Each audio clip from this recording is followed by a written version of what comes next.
My name is Sean Patton, and today I'll be demonstrating the principle of multimodal biological control of Florida ponds, lakes, and wetlands.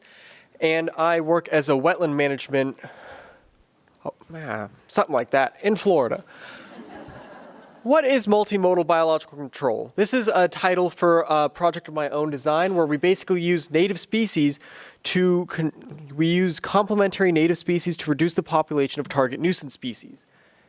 And there are a lot of issues that come along with this. So currently management problems deal with algae and hyper-eutrophication of ponds from runoff. We have invasive plants, erosion, fish kills, lack of biodiversity and habitat, climate change, wildlife conservation, native overgrowth, mosquito insects, and this project addresses all of them to at least some extent. So here we have a pond that's just covered in water hyacinth, and you see a lot of these in Florida wetlands and lakes and ponds, and I've seen this cover entire acreages very quickly. Most of this project is aimed at private and commercial land, and believe me, this is a major problem here. We also have duckweed. This is a native plant actually, but sometimes it will grow out of control. It can completely smother a pond, suffocating fish underneath it.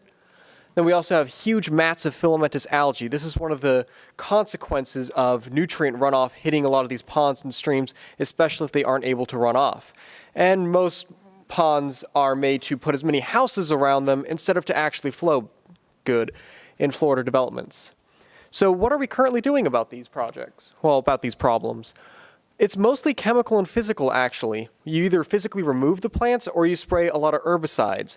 And there's some problems with that. A lot of these herbicides will bioaccumulate in the environment, getting more and more toxic over time. And much of these are copper products, which can be toxic to a lot of life. These also require a lot of constant maintenance. They're expensive. They all require a lot of human input.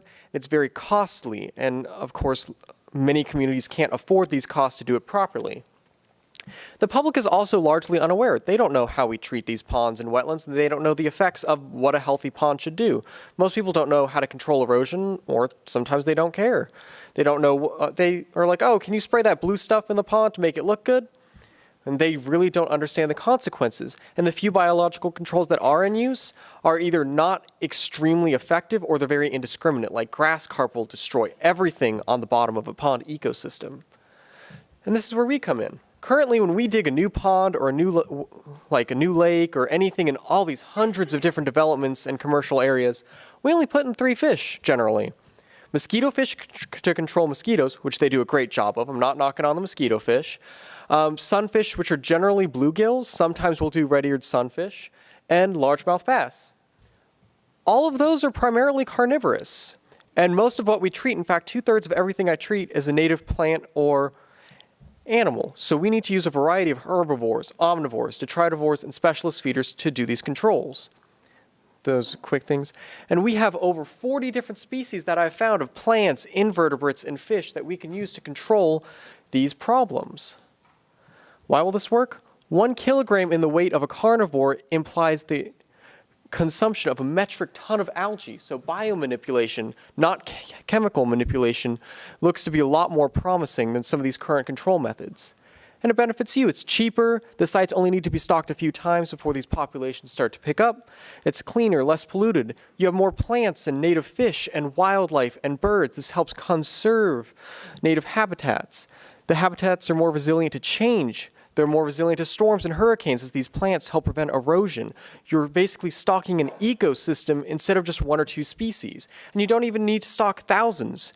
I'm estimating about $100 to $200 per treatment acre compared to $400 or $500 per treatment acre over a 3-year span.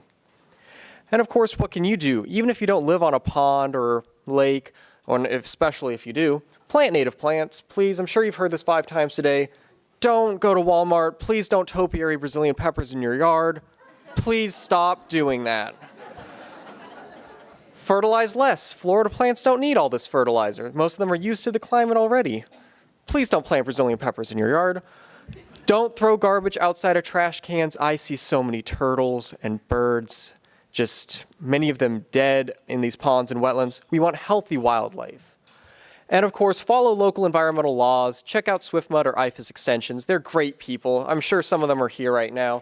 And look, beautiful Florida native plants, Plant American. References. And thank you for listening.